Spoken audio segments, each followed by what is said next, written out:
Erev Tov, everybody.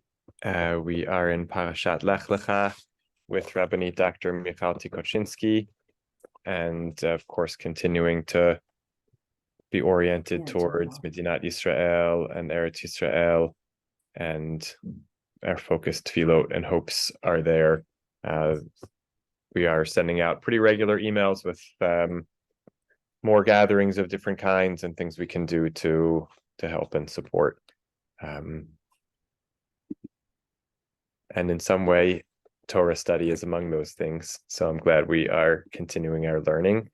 And we'll see whether we do one or two tonight. And let me share my screen so we can get started.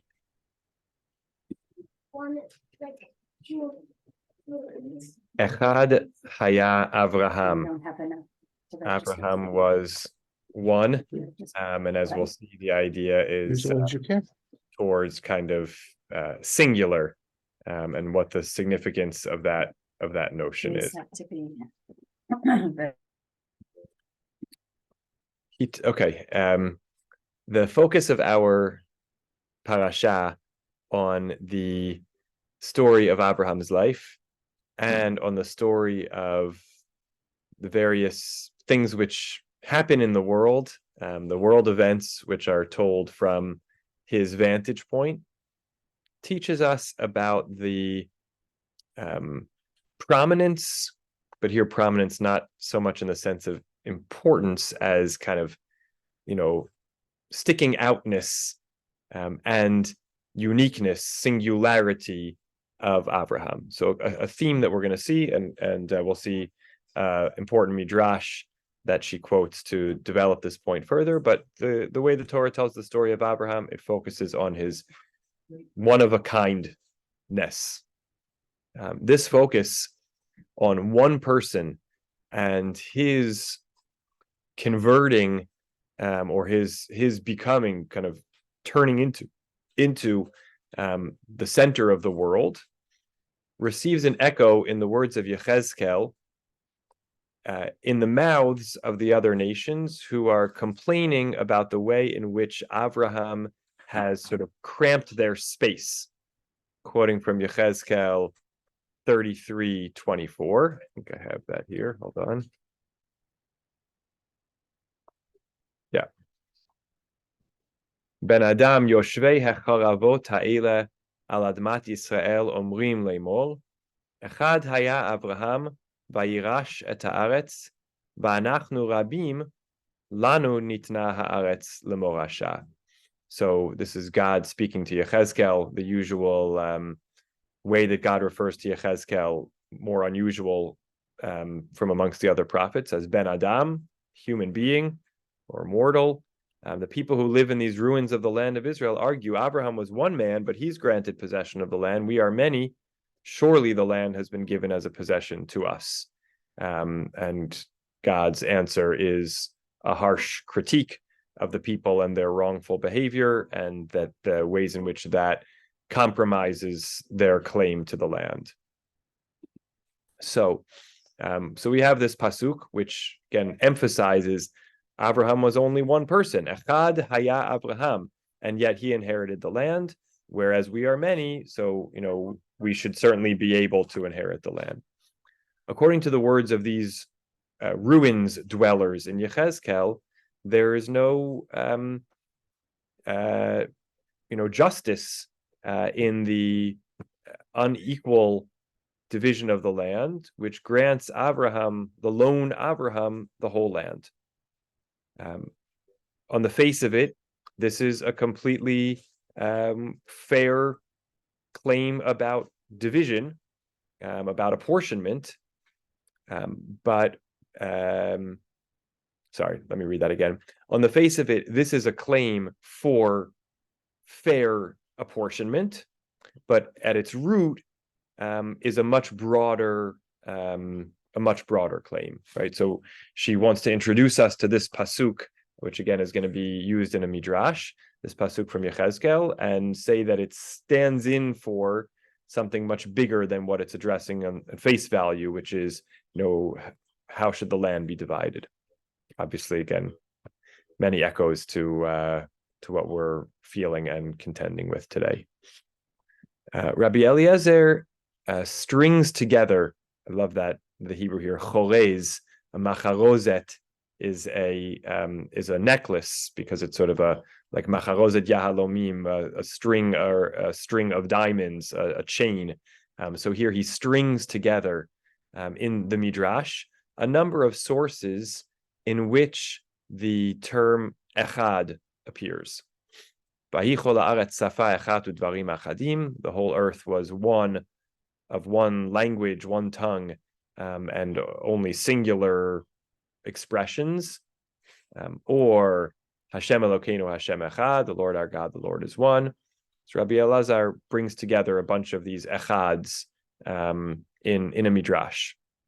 The explanation of the word from its context reveals that the claim of the other nations is not actually just about the inheritance of the land, but it's actually a stronger claim against the idea of achdut, unity or oneness.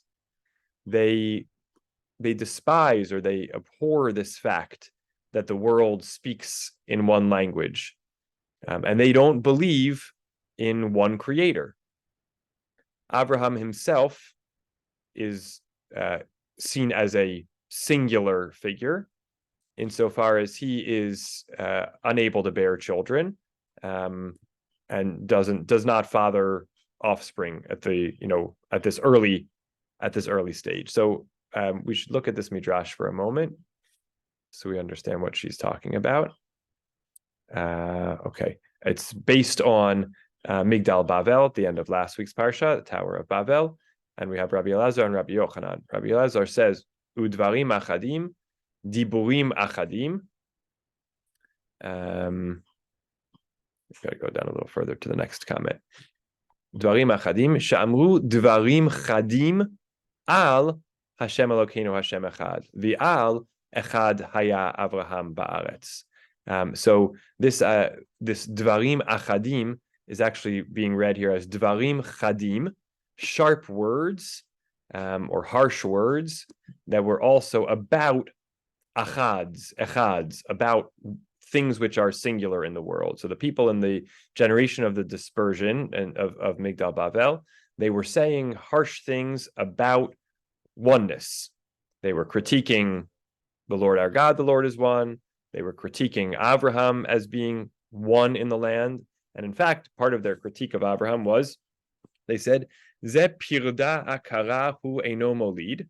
He is a barren mule who doesn't bear children. And about Hashem, they said, Lo kol heimenu lavor lo et ha'elyonim v'litein lanu et ha'tachtonim. Right? It's so arrogant of God to take the upper realms and give us the lower realms. And so in building Migdal Bavel, they were trying to, attack the upper realm, sort of go against God, who took space that they thought could rightfully have been theirs. We can say that this claim is about the kind of dryness, sterility, or something like that, lack of procreative power of individualness or singularity. Again, hard to exactly translate yechidut here. The quoting a rabbinic saying here, a pit cannot be filled up from the earth that is dug out of it. Abraham can't fill the whole, the kind of open space of a whole world. We can't explain kind of the magnitude of creation, the phenomena of various phenomena of nature, and the diversity, multi-faceted nature of kind of behavior in the world or practice, and tie it all to one source, right? So she's kind of painted this picture for us where the claim of the people of Migdal Bavel, but of course it's also, right, in terms of the collapsing of time here, there's also the claim against Abraham. So it's sort of this cross-generational argument the argument of the rest of the world relative to Abraham and to the monotheism that Abraham is bringing into the world is oneness is uncreative, confining, and sort of insufficient. In their claims against Abraham, the nations last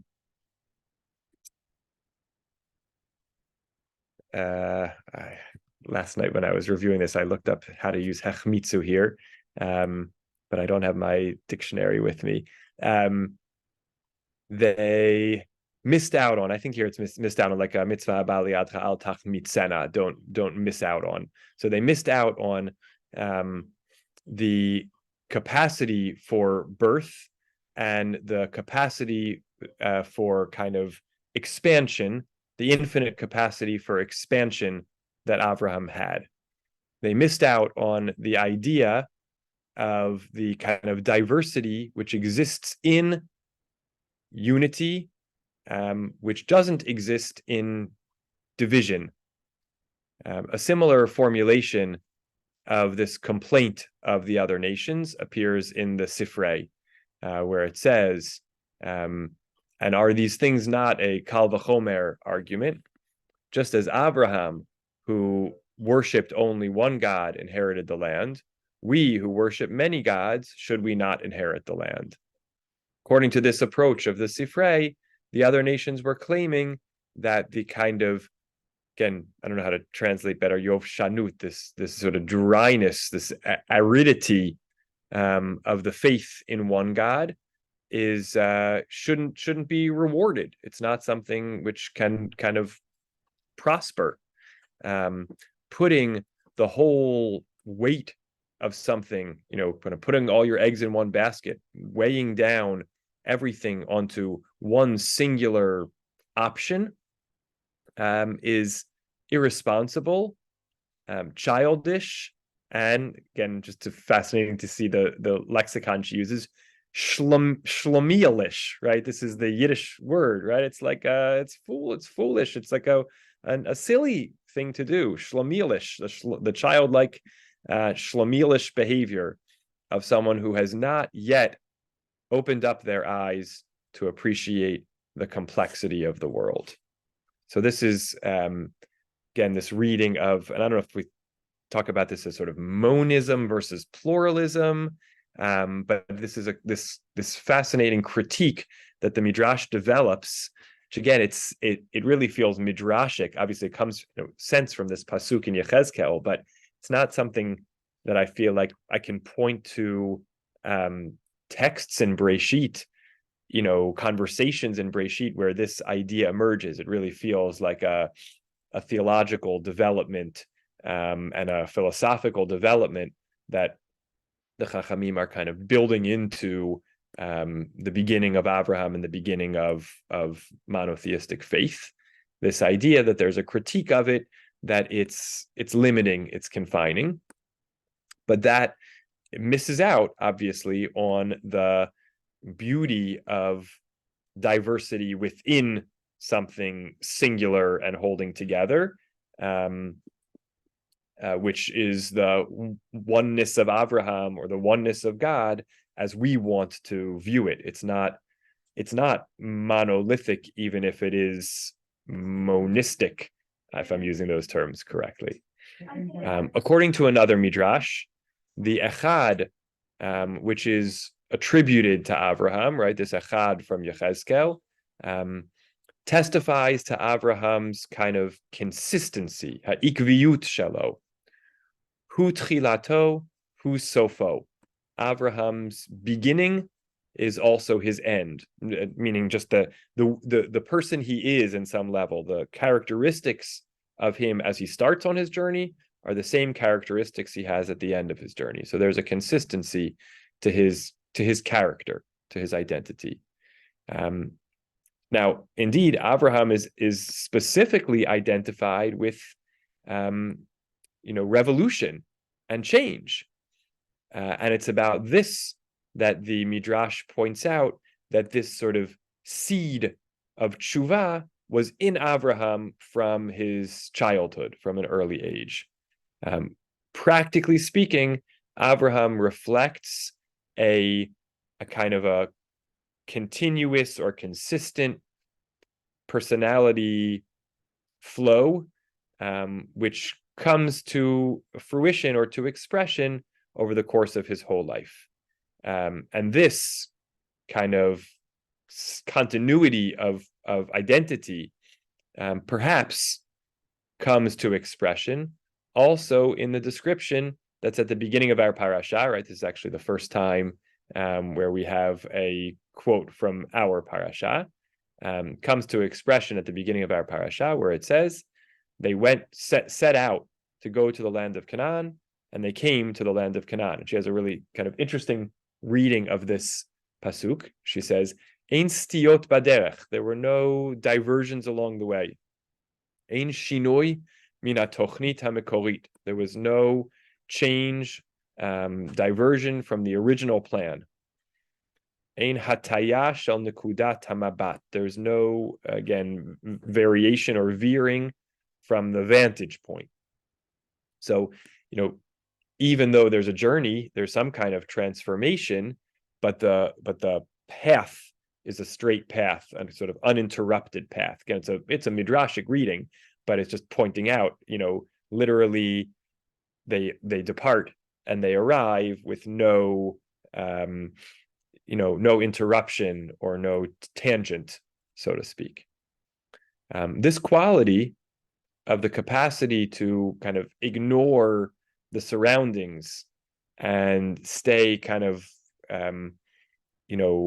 with singular focus, sometimes testifies also to a kind of stiffness, stubbornness, and inability to really perceive or notice or kind of attend to one's surroundings. Just take a moment to look at this midrash that she's quoting here. Hold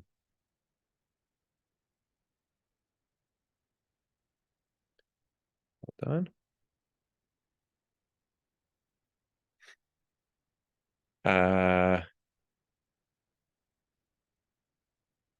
Yes, okay. Tamim haya bedorotav. This is about Noach.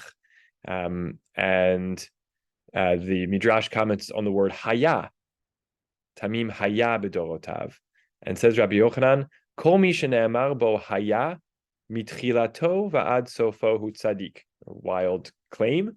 Anybody about whom the word haya appears, was, that person is a tzaddik from beginning to end. And quotes our pasuk about Abraham from Yechezkel, Echad haya Abraham vayirash et haaretz, me'ata hu tchilato hu sofo. This is Abraham from beginning to end. And even here quotes Reish Lakish, who says, Ben shalosh shanim hikir Abraham et boro.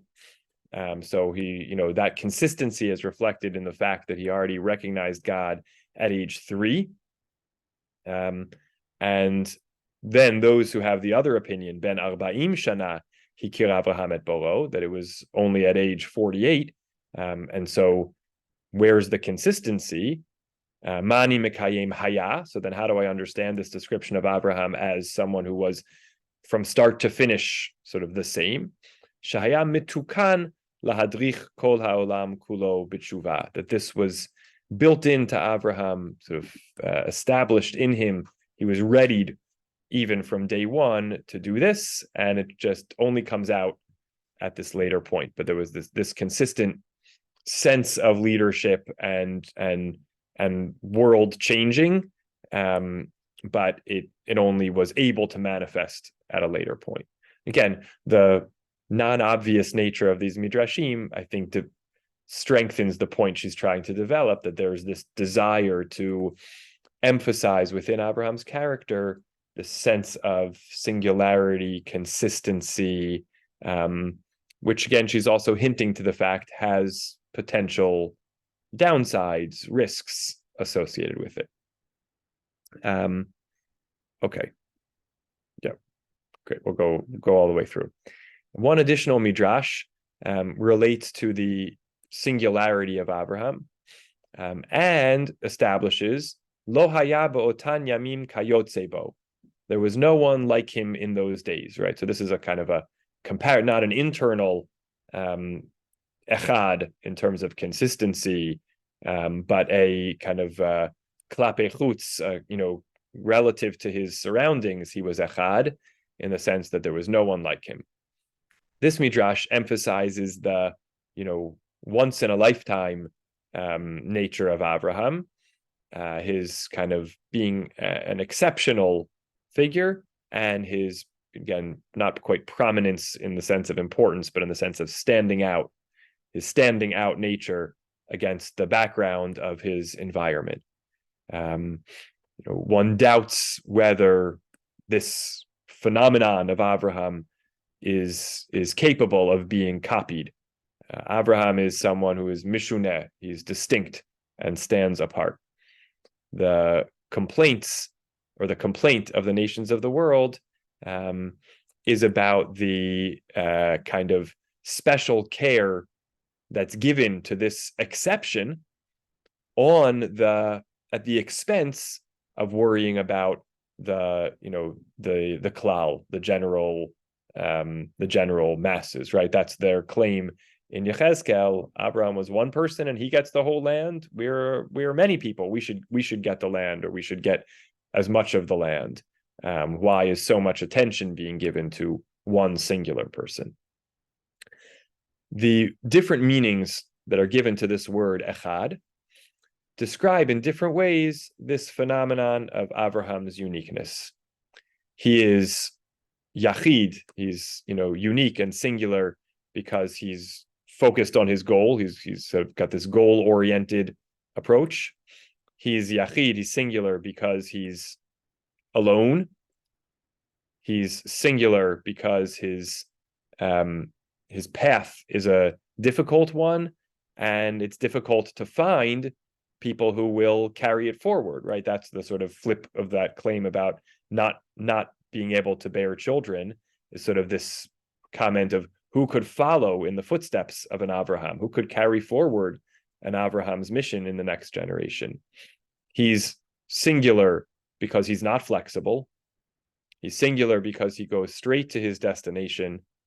He's singular because he is other, stands apart from everyone else. This great attention to the singularity, uniqueness, which is attributed to Abraham, is presented in the Midrashim from kind of the two sides of the divider, the barrier. Reflects two different dimensions, or comes from two sides of the same thing. It's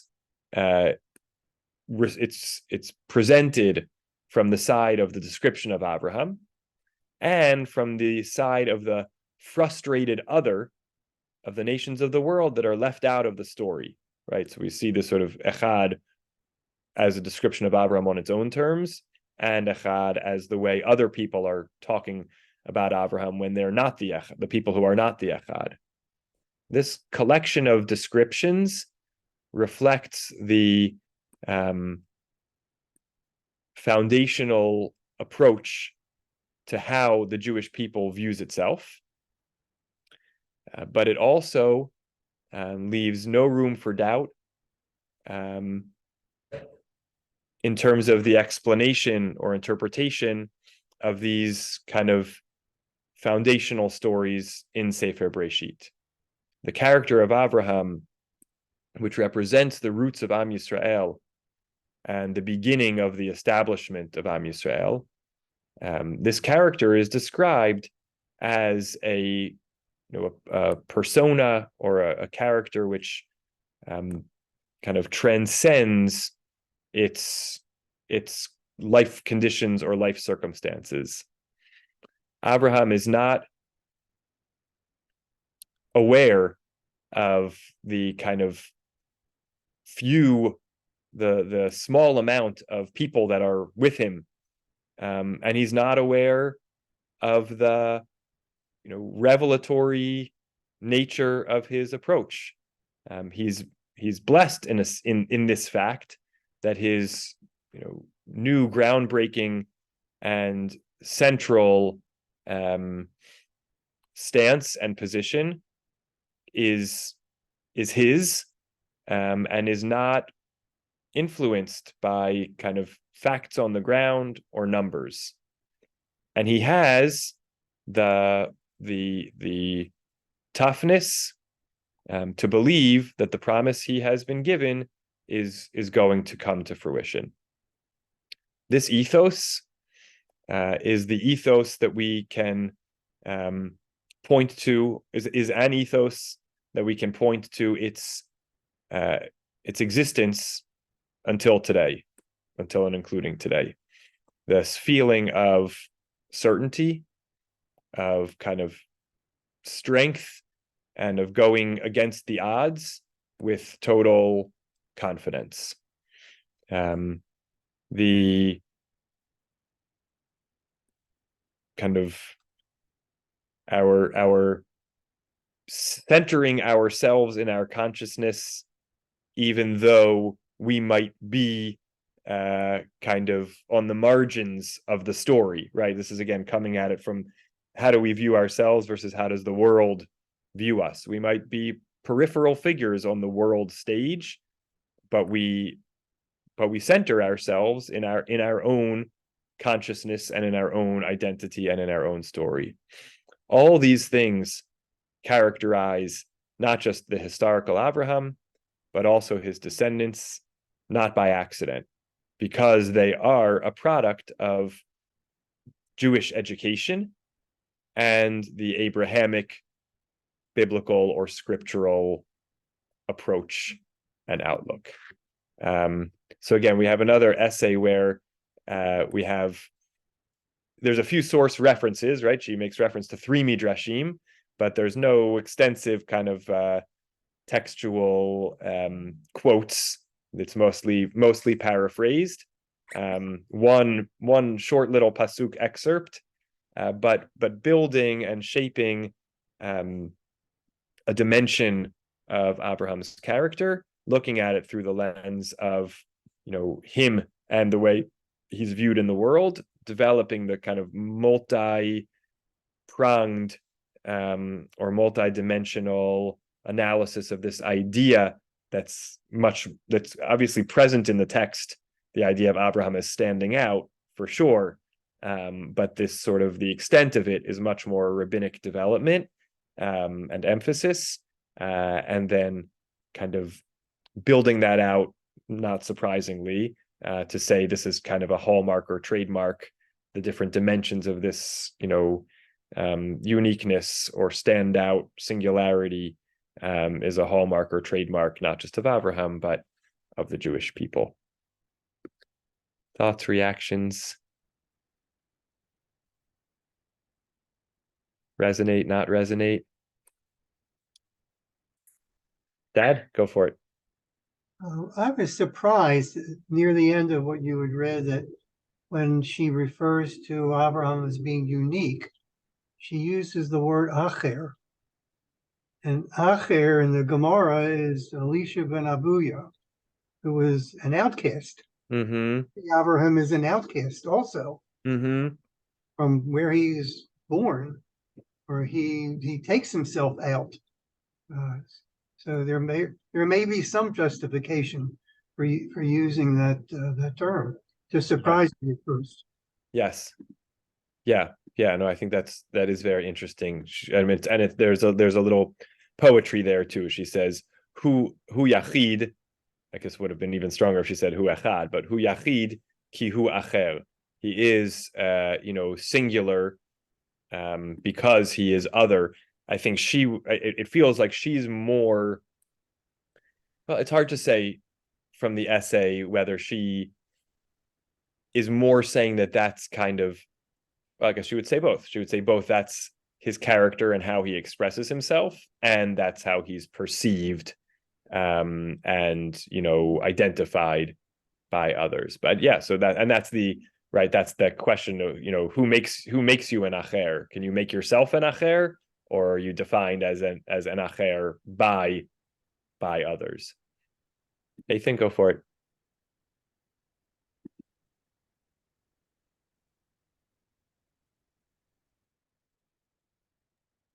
There Okay, you I go. just wanted to say that there is. I hope I don't. Because I came late, I didn't miss this. There's a shot question. I mean, shot is probably too broad, but if you compare the story of Avram and the story of Moshe, so we're introduced to Moshe. We kind of see his development. We kind of see why God thinks he's moral, and why God thinks he could or should lead the Jewish people. Avram kind of comes out of nowhere. So there is a discussion. Why was Avram chosen? And Michal is taking one view here, and that's what she's saying, because he's unique, because he's goal oriented, whatever it is. So she is answering the question in the pshat. She doesn't present it that way, but I guess it behooves us as people who are trying to learn Chumash to try to figure out what's bothering her, just like we try to figure out what's bothering Rashi. I think that might have been what she was doing here. Say another sense that what she's doing is trying to answer the question, why was Abraham chosen, by developing this quality of his. Yeah, I think that's great. I think it's absolutely right to, note that important textual question, and by contrast to Moshe and even some of, many of the prophets, we have a little bit of a sense of why they were chosen. Moshe definitely stands out there. And with Abraham, it's certainly at the beginning not obvious. And she's in certain ways forced to resort to midrashim a little bit more to develop it, because there's very little to work off of in the text by the time, at the point at which he's chosen. As his character unfolds, we later see many more dimensions that make it more obvious, in retrospect, or potentially, can answer the question in retrospect. But at this moment, at the beginning of Lech Lecha, we have so little to go on. So yeah, I think it's a great point. Other questions, comments?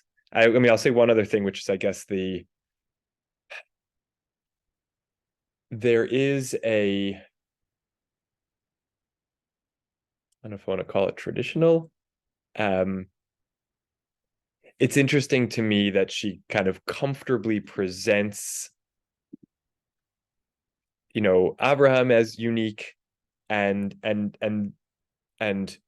passing down that self-perception to the Jewish people today, who, yes, I mean, if I was translating it accurately, center ourselves on the world stage, see our story as central, despite the fact that we're arguably peripheral in numbers, in the big span of history. That I guess I must be an Abrahamic, because I think we're really not, even by an outsider's perspective, if it's possible to try to view the world that way, even by an outsider's perspective, we are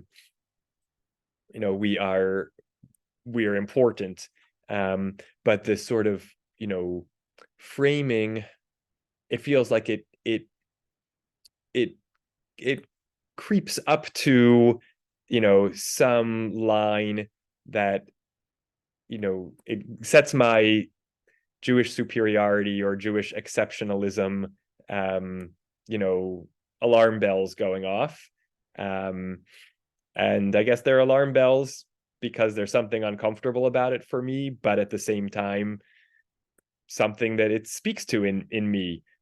So I guess sort of naming this and focusing on this dimension, there's so Abraham's, his tzedek and his hospitality.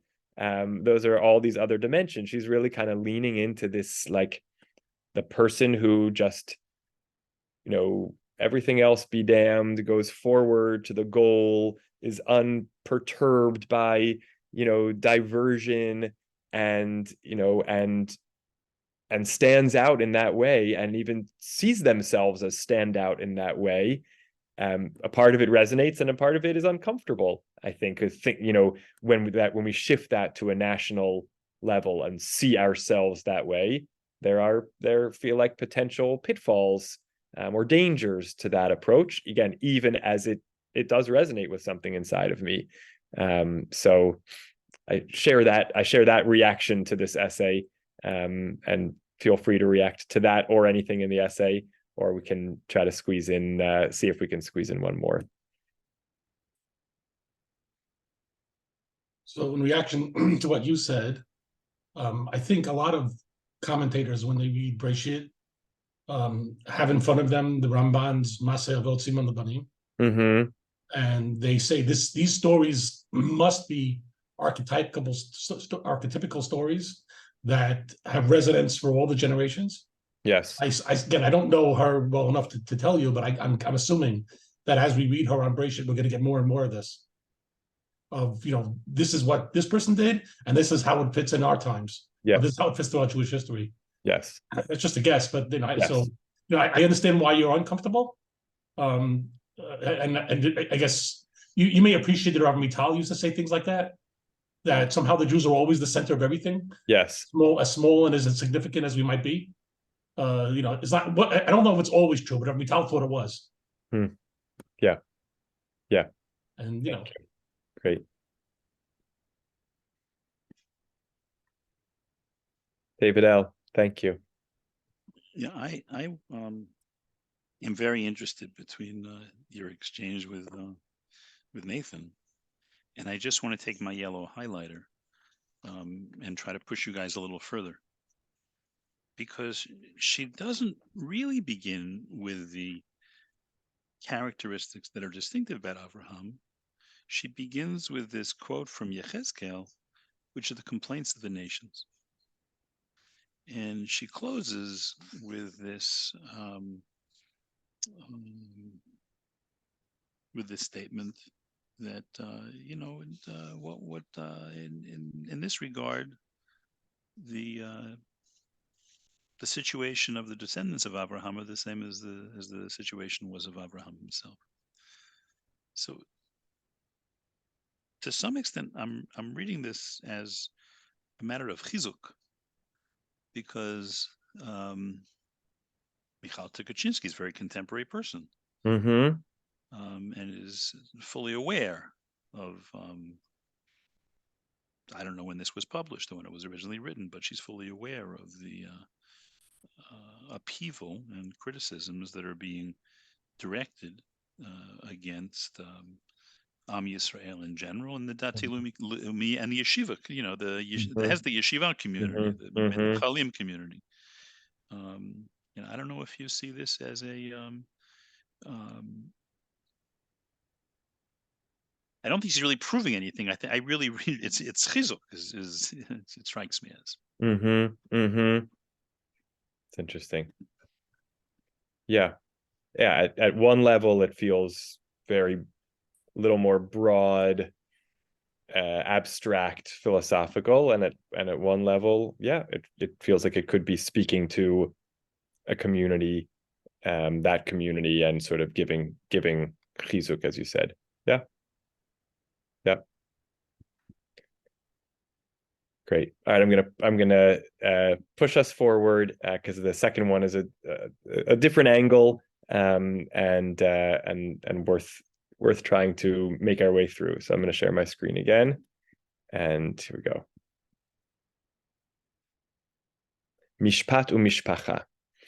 And you'll remember that in Noach, the one we didn't get to was mishpatizatzia, taking human relationships and unspoken or agreements, informal agreements, and converting them to law, and the kind of dangers of that. That was sort of the theme there. So here we have something related, which she touches on.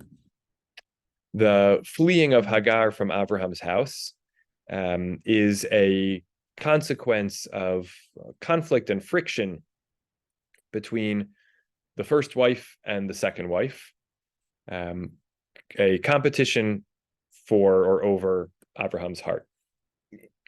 In the overall murky framework of these complicated, triangulated relationships, Sarah turns to Abraham with a uncompromising claim, drisha bilti mitpasheret, right? Pshara is compromise, an uncompromising claim and invites the judge of all of the earth to rule in the matter. Yishpot Hashem beini uveinecha, right? Let God judge between you and me. The jealousy over, upon this family and internal and delicate internal political background quickly turns from emotional personal matter to a topic of rights and responsibilities. That's exactly how it is presented in the mouth of Sarah in the presence of Abraham. Practically speaking, if we read the psukim besim lev, with attention, even before the demand to bring these things to judgment in front of God, Sarah says, Chamasi alecha. And it seems that the meaning of this little grouping of words is not the way it would appear to us in a first reading. Ka'asi alecha, right? My anger is upon you. But rather, a theft of mine was done kind of by you or on your behalf. In other words, Sarah is not expressing great pain or despair or anger. She's rather coming with her words and claiming something which belonged to her and was taken from her unjustly, her honor and her status. Sally, where did you write crime? For which word? All of it, Hamasi and yes. Shofet, and that's what Abraham also yes, does. Yes. Shofet Kolaretz. Yes. By the way, my wonderful colleague Rabbi Nissen Antin pointed out that he shared with a few of us that he taught on Shabbat about some of the halachot pertaining to captives of war, and he said that after Hamas appears in Parashat Noach as kind of the behavior of the generation of the flood that warrants the destruction of the world other than Noach and those that went into the Teva, he said the next place that Hamas appears is when Yaakov says, Shimon v'Levi achim klei Hamas mechebotehem. Shimon and Levi are brothers, and the tools of Hamas is sort of their trade. Now, it happens to be that I would not have known that there was another Hamas had I not read this Rabbanit Michal Tikochinsky, but his point, not relevant to here other than the Hamas connection, is that, Shimon and Levi, despite, motivated by, rescuing their sister, ultimately kind of become critiqued with this very same term that is used for the generation of the flood. So, that's for over there. But the Hamas thing reminded me of it. And so here it's this claim of Sarah is exactly as Sally said, of crime, something you stole, you're responsible for the theft of something that is rightfully mine, my honor and my standing in the family. The crossover or the kind of transfer, take, also a word that's used with Abraham, take misham hahara, kind of to transpose or to transfer. The transfer from family language to criminal or legal. Legally doesn't fully do it justice though. Crime and punishment language is a transfer which we recognize from the Yisraeli context in which we live today. The power struggles that have to do with questions that are argued between Datiim and Chilonim, for example, like the question of the nature of Kvish Bar Ilan on Shabbat. Should public transportation vehicles be allowed in various places in Israel on Shabbat? Are not solved in the street and in community. There's no attempt to create some kind of delicate fabric which is right for the residents themselves. The choice is to carry out this dialogue in the courts. And in so doing, the brotherhood, fraternity, however we want to translate achva, siblinghood, and sense of family connection is sacrificed on the altar of civic rights and responsibilities.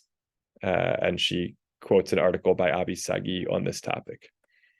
This is the difference between the possibility of creating dialogue and the option of creating dialogue and the option of sort of demanding our rights.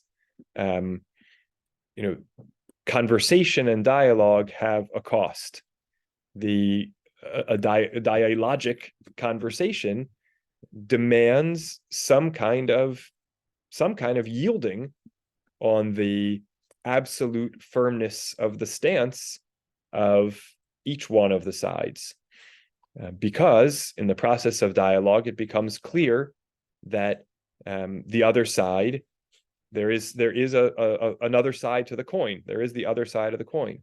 The listener has to hear the stance of the person who is standing opposite him, and in so doing, he's already softened, and has to position himself outside his kind of fortified area, or protected space, safe space, maybe even, to bring it to the current discourse. And in contrast to this, someone who chooses the conversation around civic or legal rights protects and walls himself off from every opportunity for conversation. He builds up the fortifications of his position and seeks to stretch out a precise boundary line between his territory and the territory of the other who's standing opposite him. The turn, the kind of encounter with the other is done only through the means of law and the prism of responsibility, obligation. In the case of Sarah, this situation is emphasized even more by the fact that she doesn't even, pit her claim or assert her rights in front of Hagar herself at all. She turns to Abraham as the responsible one and as the adjudicator, as someone who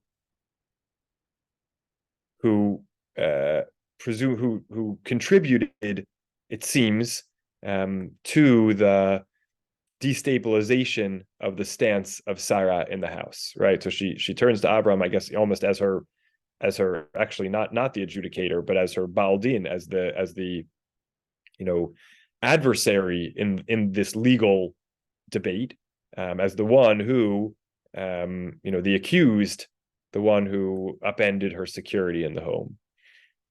And in so doing, yes, then she kind of calls God to come and serve as the judge between her and Abraham. And in so doing, she kind of etches even more precisely and strongly her vantage point. According to this vantage point, Hagar is a property, an object of property in the house. At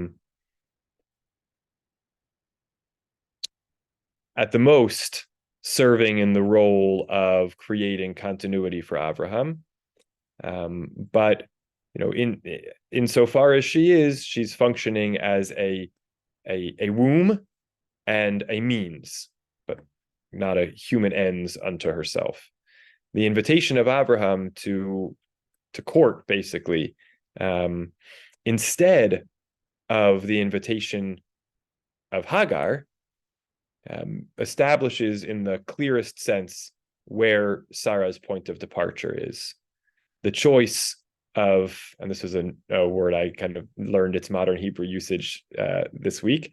Afik means channel, right? When we say ka'afikim ba'negev, like springs in the Negev, kind of means really flowing streams of water. So an afik is a particular path of water, and now can mean a channel. So the choice of the channel of dialogue would have compelled her into conversation with the person who she felt was degrading her. The choice for the legalistic judicial path caused an absolute ignoring of the human dimension in Hagar. From the picture that is created from the vantage point of Sarah, there's no place for Hagar at all, and she's not a part of the discussion. The one who's going to continue to be Abraham's wife and the mistress or woman of the house is Sarah alone. The Midrash, we're going to push on through to the end, and then hopefully have a couple minutes. Sorry, we're going to go a little bit over time. The Midrash describes this in 2 sentences, distilled precisely and clearly. From Sarai, my mistress, I am running away. Midrash says, from here you learn that Hagar was not considered a wife except to Abraham. To Sarah, she was considered a maidservant. Right? The Midrash is describing the kind of Hagar's heightened awareness to the fact that from Abraham's perspective, she is a lover, a romantic partner, a wife at some level. But from Sarah's perspective, she is at most a maidservant. In this, the Midrash is justifying Sarah's claim, even if not the way she carried it out. In this, Sarah kind of brings her concerns to Abraham and has no dealings with Hagar at all. That's why Sarah kind of brings her case to Abraham and has no dealings with Hagar at all. The question of the justification for Sarah's behavior is judged in no small way. The Ramban thinks that Sarah acted against our innate ethics. Hold on. And against what would have been appropriate in her relationship with her husband. I got that, if I explained that right. And indeed, from the commentaries, it emerges that the central topic in the Parashah is Sarah's behavior. That's sort of what, from the commentary, the focus of the analysis is. However, when we change the vantage point and we're not looking specifically at the expulsion of Hagar, which is a consequence of the argument between Sarah and Abraham, but we look at the argument itself, we can wonder about the behavior of the two sides in this story, not just Sarah, but also Abraham. Abraham doesn't turn to God and doesn't wait for God's response and God's advice in the same way he will do in the future when Sarah claims or demands the expulsion of Ishmael. Abraham also chooses to distance himself from conversation and kind of, turn this to Sarah, kind of pull himself back entirely, withdraw, and not kind of stand his ground, and doesn't even protect Hagar. He says, "Hinei shifchatech biyadech, asila katov beinayich." Here is your maidservant, and do as you see fit in your eyes.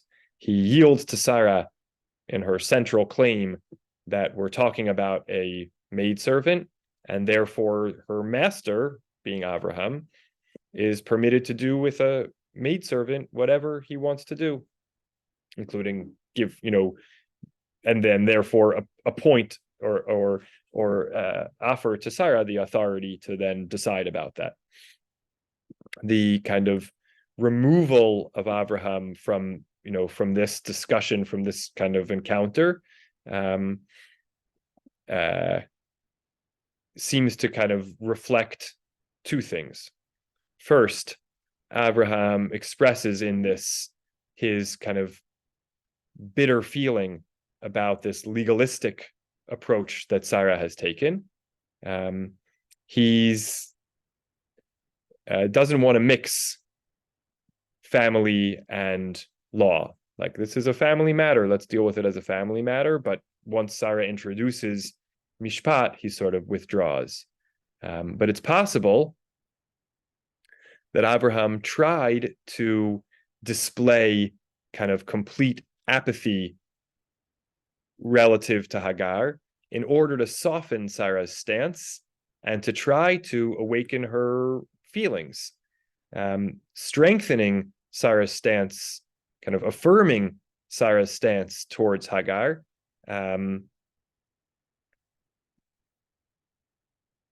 Might have, I guess, the goal of kind of affirming Sarah's stance towards Hagar was attempting to kind of diminish the feeling of degradation, and try to cause Sarah to go back on it. I don't know if that's exactly how that would work, but sort of like why either checking out or sort of going along with it would have that goal, but she wants to somehow read, maybe charitably, that by allowing this to unfold somehow, he's maybe trying to, I don't know, hold up a mirror to Sarah. I don't know. But Sarah does not respond to this. And it seems like the failure of Sarah does stem from this kind of, self-fortification, and her running away from the personal dimension to the legalistic or kind of judicial dimension. From that place, there is no return. Then the law has to be carried out. Maybe that's why the Midrash suggests that Sarah was punished, but not for her, terrible and awful way of relating to Hagar. The Midrash actually chooses to emphasize the channel through which Sarah carried out her discussion as the foundation for her sin. This is a Midrash we're about to see, not the one we saw before. And her mistaken choice in these harsh words of the attribute of justice as kind of the mud that she got stuck in.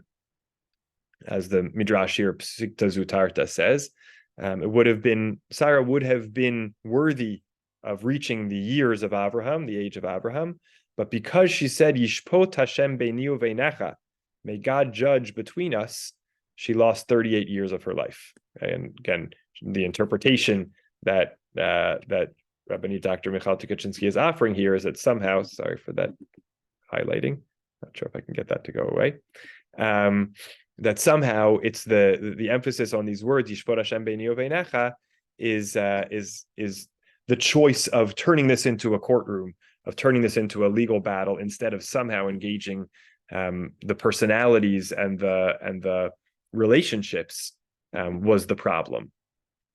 Imzot, tzarich lizkor shesara zachta b'melo drishata, and yet we have to remember that Sarah got everything she asked for. She received in her hands kind of complete authority over the house, and was the choice wife of Abraham. Even if this whole thing shortened her life, and took a huge personal cost, which consumed her in some way, but she did not give up at all, and she seemed to have kind of won the case. In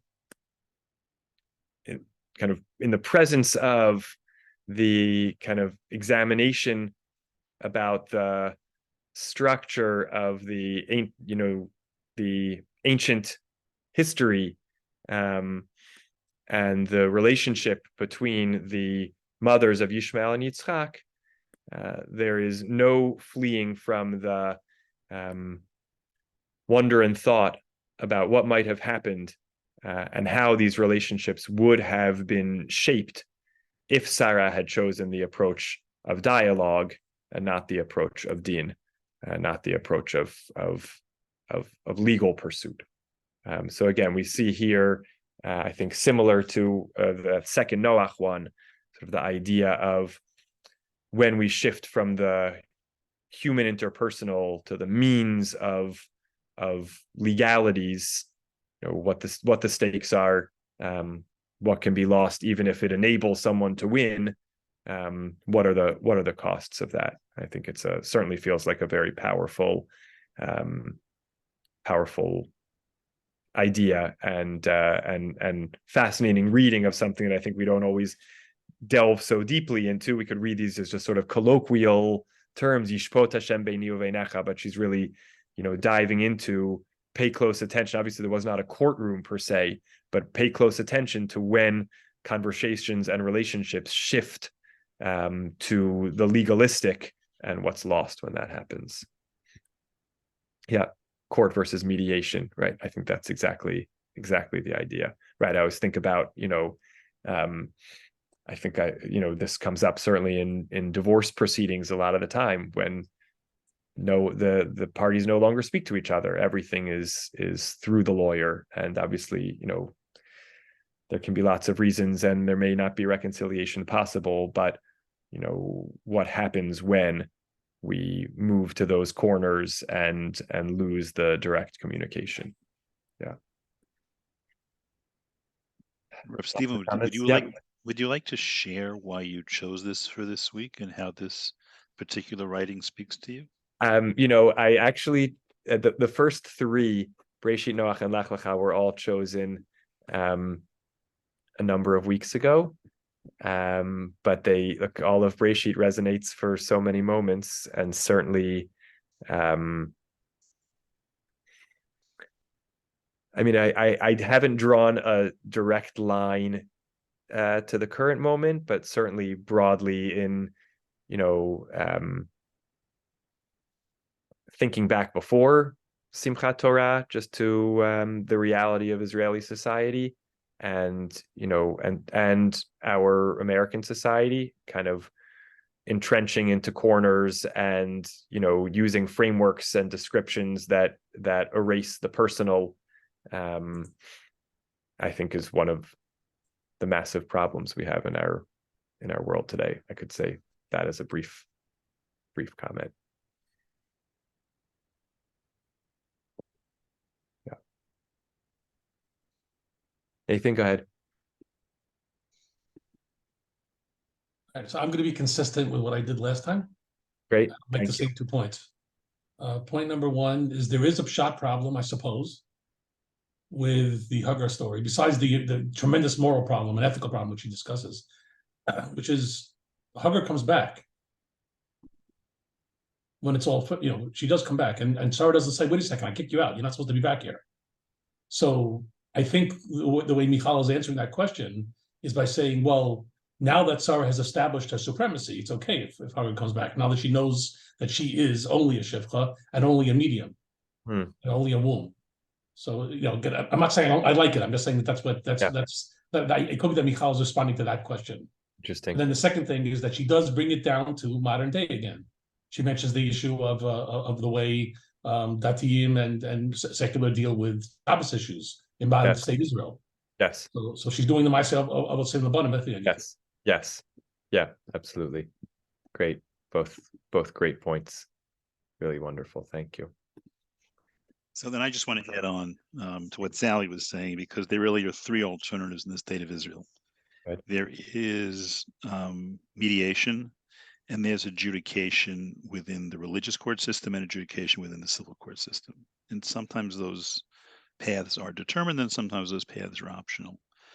And just to share one of the really interesting insights on the political science side is that the difference between the PLO and Hamas is that the PLO is a national political entity and Hamas is rooted in a religious identity. Mm-hmm.